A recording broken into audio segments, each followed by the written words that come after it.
Jets fans, it is the second game of preseason coming up this evening against the Ottawa Senators. This group's going to be a lot younger, while the Jets are going to be fielding a more veteran-heavy presence, and I'm curious to know how is Bones going to manage some of the more experienced players as they try to corral and get aligned to his new system. We'll see what changes he might make and what improvements I'm hoping to see on tonight's episode of Locked On Winnipeg Jets. You're Locked On the Hockey Jets, your daily podcast on the Winnipeg Jets. Part of the Locked On Podcast Network, your team every day.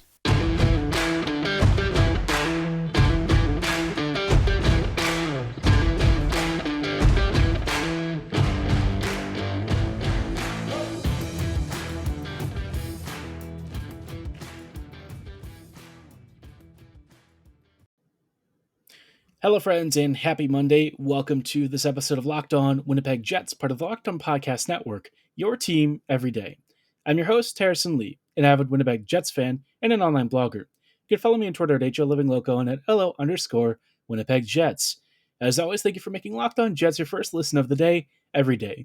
If you like what you're hearing, be sure to like, follow, and subscribe on your favorite podcasting platform of choice, including Apple, Spotify, Google, Megaphone, Odyssey, and YouTube. Doing so is completely free of charge and ensures you never miss another episode. But most of all, just really love and appreciate your support.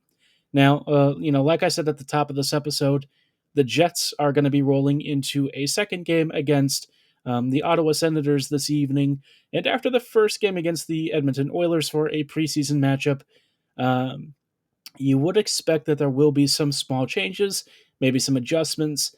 Now, I think the most important thing to keep in mind is that the second team that the Jets are going to be fielding is very different than the first. For one thing, we might see some, maybe, like Brad Lambert or something, an injured player or two might return at some point. But, generally speaking, the second group is going to be a lot more veteran heavy. And I think that this, for the Jets, could be more of a revealing picture of how the starting season lineup might perform because obviously, the first game was, I would say, very Manitoba Moose / rookie heavy, which, with all of the kids struggling to make both an impact and trying to really adapt to Bones' new principles, obviously you saw some mixed results out there. So what I want to see is, well, aside from the kids trying to keep up and really make an impact, how have the veterans taken to this new system? Are they adapting nicely? Are they prepared to really go by how Bowness wants to be aggressive and really attack all three zones of the ice? I think it's an interesting question and one that we haven't really had a lot of insight into, as this is going to be the first real time we've seen players like Scheifele, Connor Ehlers, and the rest really getting into some game action under the new coaching system. So let's take a look at what team the Jets are bringing in. Obviously, the pairings and stuff are going to be a work in progress. Per Murat Atesh of The Athletic, he thinks it might be Connor Scheifele, Ehlers, Perfetti, Lowry, Wheeler, Yzerman, Toninato, and Manalainen, then Torgerson, Nikkanen, and Limoges at forward. So obviously a couple of names they're missing, Barron, Lambert. These guys may not be around until later in the week just because a number of them have been nursing some upper body injuries, maybe some bruises and stuff that haven't really healed. Really hoping that Lambert is not injured for too much longer here. They said it was supposed to be short term, but you never know. Sometimes some of this stuff can be very tricky, and you don't want to aggravate it ahead of the season. On defense, he thinks it might be Samberg and Pionk, then Dillon-Heinola, and finally Morrissey Lundmark. I think for the most part, all of these pairings and combos seem to be pretty okay. The one thing I might suspect is that maybe Perfetti gets a look down the middle somewhere. Perfetti has been given the center role throughout the first couple of training camps and stuff, which for me is a very interesting thing to track. Now, I will say Perfetti Lowry Wheeler is similar to Perfetti Dubois Wheeler, which we saw, I think, during one of the training camps. I forget if it was Team Howardchuck or Team Steen. So that combo might be there to stay. Long term, I do think Perfetti might be viewed more as a center for this team, and honestly, he has the perfect skill set to really do that position well. I don't know that many of our other prospects have the defensive acumen, the understanding of space and the passing and vision without the hesitancy that kind of comes with playing at center, right? You notice when you look at somebody like Chaz Lucius, if he's not playing out wide and he's playing down the middle, he's thinking about the game a bit more, and sometimes that leads to him maybe not exploding offensively because he's trying to be careful, not overcommit, and he's thinking about his duties as a center that don't always exist to the same degree as playing out wide. So we'll see how this combo kind of gets along, and if Bones is really committed to it, I wouldn't mind seeing Perfetti swap to center at some point if he is started out at wing first. Not like I expect that to happen necessarily, but as for the forwards, I think this is a pretty okay lineup. It's sort of a strange version of what you might see heading into the regular season. A few more AHL names here that are probably not going to be in the NHL lineup come the start of October, but for the most part, a simulated team that I think gives you a decent picture of the Jets this year. So, for better or worse, you're looking at a team that's going to be not that dissimilar in principle to what the regular season lineup is going to be. And in terms of the defense, I think you're getting an interesting look at Heinola on the right side again. This is something that the Jets might really be trying here because I'm wondering if they really want Samberg to anchor like the third pairing or something. I don't really think that there's many open spots here. Um, I'd be shocked if both Heinola and Samberg ended up in the lineup together, especially because it seems like Dillon is pegged into this lineup for the regular season, and it wouldn't really be something I would expect to see heading into the regular season where, one of the veterans is displaced unless Dillon gets traded. So something to keep an eye on, but for the time being, of course, it's just preseason. Samberg Pionk, I don't know if we're going to really expect to see a lot here. But, Dillon-Heinola, definitely one I'm keeping an eye on, and I'm hoping for big things from this pairing.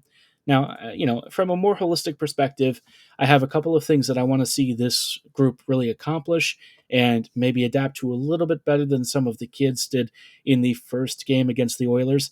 We'll talk about what this is, and then towards the end, we'll talk about the group that the Sens are bringing because Ottawa's lineup is obviously very different at the NHL level than it was last year. But the group that they have for the second preseason game, it's not exactly one that I think is going to give the Jets the hardest time, but you never know. Maybe something will surprise us. We'll take a look at what names could stand out for the Jets as danger players and what I think might happen in the second game overall in just a little bit. Before we go any further, though, I do want to shout out our friends and partners at betonline.net. BetOnline is your number one source for all of your football betting info this season, whether you're into NCAA college stuff or you're more into the NFL pro side of things. They've got all the latest player developments, team matchups, news, podcasts, and in-depth articles and analysis on every single game and team you need.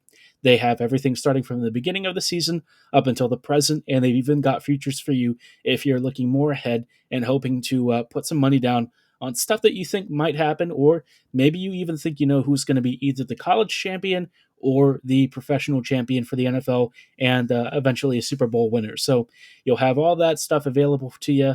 And of course, at live betting up to the minute, just about everything in between for every single sport out there. Whether you're looking for NHL hockey, again, football, like I said, already covered, MLB baseball as we're heading into the postseason, even auto racing, horse racing. If you can dream it, it's there. And they've also got Vegas casino games for those of you who might want something a little bit different than sports.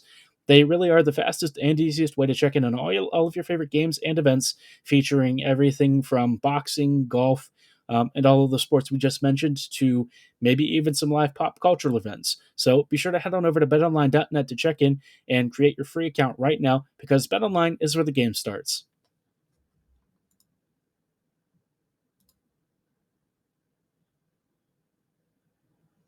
Hello, friends, and welcome back to this episode of Locked On Winnipeg Jets, part of the Locked On Podcast Network. Thank you for making Locked On Jets your first listen of the day, every day. Like I said earlier, we are taking a look at the Jets lineup and trying to get a read on what Winnipeg might be doing in the second game against the Ottawa Senators. They had their first preseason game against the Oilers, and now it is time for the Jets to take on a little bit of a different looking group in the Sens team.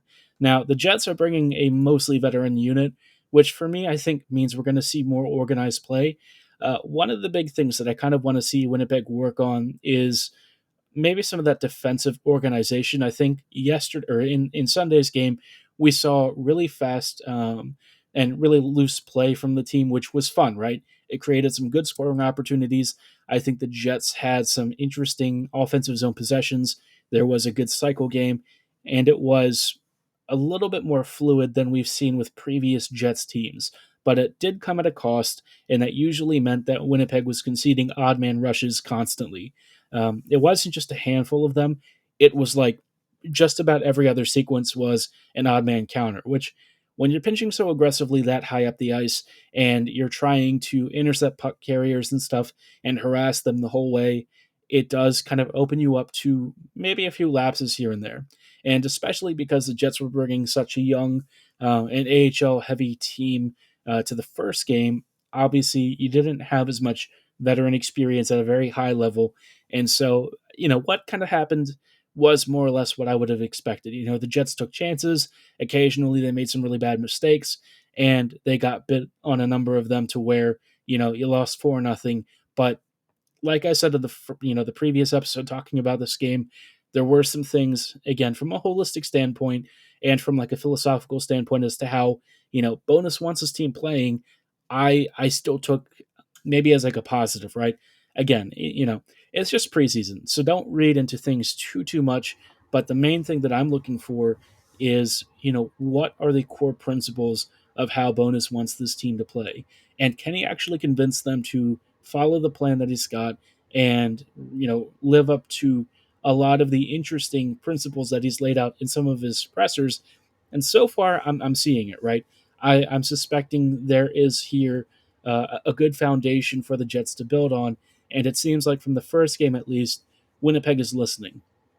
Now, from the second game, I'd really like to see some of the depth players really step up. Toninato has been around for a bit, but Sakumainen, I think, had a really interesting showing in the first game.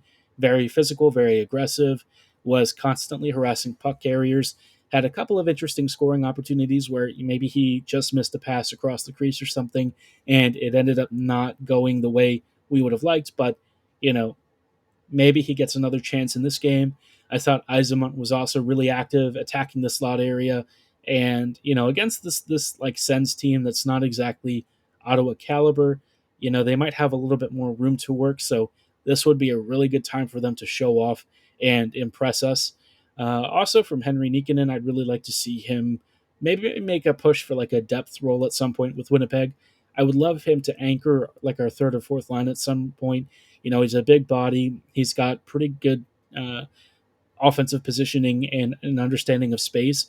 And, he's got decently soft hands, but he hasn't really shown off a lot of that ability yet. The first couple of, camp games and stuff, I felt like he was doing an okay job on the forecheck, but not really able to contribute a ton elsewhere yet. So this might be a chance for him to really show off. I think Torgerson, Nikkanen, Limoges might be more of like a preview for a potential first or second line with a Manitoba Moose more than anything, because obviously the Jets are going to be looking at Gustafsson and maybe one or two others to get promoted. And so that's going to leave the Moose trying to figure out how to create offense. And I think this could be a really useful unit at the AHL level, even if it's not really something I would expect from the NHL unit. Now, as far as the defense is concerned, um, like I said, I would like to see a little bit more organization. The first game's pairings were very youthful, and I think that definitely showed. Samberg, Pionk, I'm kind of focusing here on Pionk because Neil, of course, last season had a really rough year, and I'm kind of hoping that he recovers and shows us some more of that great form he had when he was one of our better defenders in the North Division. But you know, whether you really think that's going to be the version of him we see, or you expect him to kind of have this again, down season, this is a chance for him to kind of have a clean slate to start off from and really show that he is a $6 million defender because, in very practical terms, that is kind of what we're looking at with him. So, hopefully he and Samberg can find some good chemistry. It'd be nice if that could be a pairing the Jets could rely on over the next couple of years. But, Neil does have some serious work to get through, and hopefully he has recovered and gotten himself back in a better position both physically and mentally as he's getting into the game state. Dillon-Heinola, I think you pretty much know what to expect here. The only thing I kind of wonder with this pairing is if it's really going to have great chemistry. Heinola tends to thrive when you have somebody who's a more aggressive puck carrier with you and offensively gifted like Schmidt, somebody who's thinking on that same wavelength, looking for quick passes, trying to get up the ice quickly, and doing a lot of one-touch passing stuff that gets you really rapid zona because Dillon's not that kind of guy. So I'm curious to know if that's going to work out. And Heinola also playing on his offhand is maybe another thing to kind of keep an eye on. Is he going to really thrive on this right side, or are we going to see him more be a purely left-sided defender? Morrissey Lundmark, I mean, I don't think that there's much here to really be crazy about. I mean, you're just hoping that Lundmark can keep up and give Morrissey the support he needs. Josh, for the most part, we're just looking for a pairing partner for him that doesn't have to be DeMello because I think Dillon and Morrissey have done fabulously together, but it'd be nice if you have DeMello to also work with some of the other, younger players to try and fix one of these pairings because right now there's just not enough depth to go around, and DeMello's, ability to be a really nice complementary D and elevate the game of another maybe more raw defender, I think makes him super valuable to this team, but it also means that, he's constantly attached to Morrissey's hip, and maybe that doesn't always help some of the pairing arrangements. So we'll see if Morrissey Lundmark might be maybe a hidden weapon for this team. I'm not expecting it to be. I think Lundmark is probably not that guy, but, hope springs eternal as we're trying to salvage something from this roster and get the team squared away for this upcoming season. But we've talked a lot about the Jets. What exactly are we going to see out of the Ottawa Senators?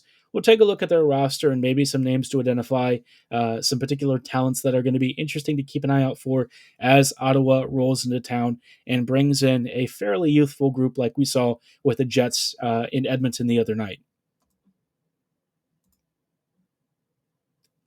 Hello, friends, and welcome back to this episode of Locked On Winnipeg Jets. Thank you for choosing to make Locked On Jets your first listen of the day every day. We are closing out tonight with some interesting thoughts on what has been a I wouldn't say like fascinating start to preseason, but certainly one that has my attention more so than previous years. This is going to be a really big change for I think a lot of the Jets players, and it's going to be an adjustment period, right? So second game in, we're going to see more of the veterans, guys like Connor, Scheifele, Ehlers, Wheeler, Lowry. These guys I think are going to adapt to Bones' system a little bit more gracefully than the Jets kids and Manitoba Moose players did, but of course you really want them to also be tested against difficult competition. And for the second game of the preseason, we're not really getting that. This Sens lineup that's going to be arriving to me is a lot different than I was expecting. Ottawa has had a really massive offseason. They have completely overhauled the team. It doesn't look anything like the Sens of the past couple of years. But the version of the Sens that the Jets are getting on Tuesday, it's going to be a little bit light, right? So a couple of names to keep an eye out for. Shane Pinto, of course, who's actually been rumored as part of some sort of trade negotiation for Jakob Chychrun. That trade hasn't really gone anywhere as far as I know, but Pinto has been one of their more, I guess, highly touted forward prospects, somebody who might be maybe a second or a third line center at some point. I don't know if he's going to be like a really big danger man for Ottawa. He'll probably be somewhere in their middle or top six in this preseason matchup, but I don't know who he's going to be playing with. Maybe they'll bring in Michael Dow Cole here on his wing. Dow Cole, of course, was one of those players that I identified as a potential like PTO kind of guy. Obviously, he's been a little bit up and down throughout his career. At one point, he was a very heralded prospect for the Islanders. Never really showed off the kind of scoring touch at the NHL level that I think they were really hoping for, but still, I wouldn't say that he has like a particularly high ceiling right now, but you're looking for some offensive value in your middle six or bottom six. Maybe this is a chance for him to show off and give the Sens a little bit of depth scoring. Aside from that, the rest of the forward unit, it's a little bit rough. Matthew Joseph might be one of the most dangerous players on this team. And, Joseph, again, has mostly been cast in a more depth role where he's been doing pretty well for the Tampa Bay Lightning. Since joining the Sens, I don't know how his game has progressed, whether he's really taken that next step or if he's mostly, in a more complementary role. Joseph, I remember for the Lightning, was a really fun player on like your third or your fourth line, somebody who brings a little bit of skill, a bit of speed, and just a little bit of extra juice for a depth player role that, they've typically like to roll all four lines, and guys like these make that possible. But, in an elevated role for the Sens, who knows if that's really going to translate. So something to keep an eye on, but I'm sure against the Jets, he'll have maybe a couple of opportunities, but I would think it's probably going to be a little bit limited. Tyler Mott is also going to be arriving. Mott, of course, has spent some time with Vancouver and the Rangers. He's more of a defensively minded forward, but, given that this team is running a lot of Belleville players, he might get into their top six alongside like maybe Derek Brassard or something, maybe even Shane Pinto. And so, looking at this team, you can really see for the most part, the Sens have brought guys who I would expect to be filtering more into the bottom of the roster than the top. Not a lot of high-end offense here, not a ton going on. But still, you don't want to take it lightly because you never know. Maybe they really surprise you with some great scoring jump, and suddenly Winnipeg finds itself on the wrong end of an embarrassing preseason outing. Now, looking at the defense, this is where things get a little bit more interesting. They've got some interesting names like Jacob Bernard-Docker, who's pretty impressive as a prospect and somebody that I think Ottawa is very much counting on being a top four pairing defender kind of guy down the road. They've also got Eric Branstrom, who's really looking to try and finally make the break. It's been hard for him to really get into the Sens lineup on a consistent basis. And of course, when he was part of that, what was it, the Mark Stone trade or something, he was considered like Vegas's crown jewel, but they traded him away pretty easily. And I think we've seen over the past couple of seasons, the Knights have definitely gotten the better end of that deal. So this is kind of a make or break season for Branstrom. If he doesn't really cut it this year, I don't know if he's ever going to really make the Sens lineup. So yeah, he needs to have a big camp. And then Jakob Larsson, of course, he's been a reliable top six defender for the Anaheim Ducks. I don't know what he's been doing since then, other than probably just kind of in and out of lineups. It seems like he's been moving to a number of different, transfer periods up and down between the Ducks and the Gulls. So if he can finally land a spot here with, the Ottawa Senators and really sees a longer term lineup role, I remember him having pretty good underlying numbers. Be interesting to see if he can resurrect those for a Sens team that doesn't exactly have a super, super deep roster on the back end. So a lot to kind of take in there. Again, I think the Jets should have a pretty good outing against this team. There's not really a lot of scoring output, but, one thing they're going to have to be careful with is because guys are looking to really make an impression and show off for Ottawa's front office, there might be some heavier hits and stuff. So, hopefully Winnipeg kind of keeps their guys safe, protects the players out there on the ice, and the Jets get through this game, showcasing the new bonus system, but, escaping any serious injuries and setbacks for this team. I'd be curious to know what you want to see out of this squad and what you're hoping Winnipeg accomplishes. Be sure to let me know at HLivingLoco and at @LO_Winnipeg Jets on Twitter. The game will be this evening, so you can expect my thoughts from what I'm able to watch on Wednesday, and hopefully I'll catch enough of it to give you some really good thoughts on who has really stood out and which players seem to be adapting towards Bowness' system and what guys might still have some work to do in terms of getting on the same page as what Bowness is asking for. But for tonight's episode, that is going to be all the time that we have. Thank you so much for making Locked On Jets your first listen of the day every day. Be sure to make your second listen Locked On NHL. Our experts give you a daily 30-minute podcast on all things NHL all year long.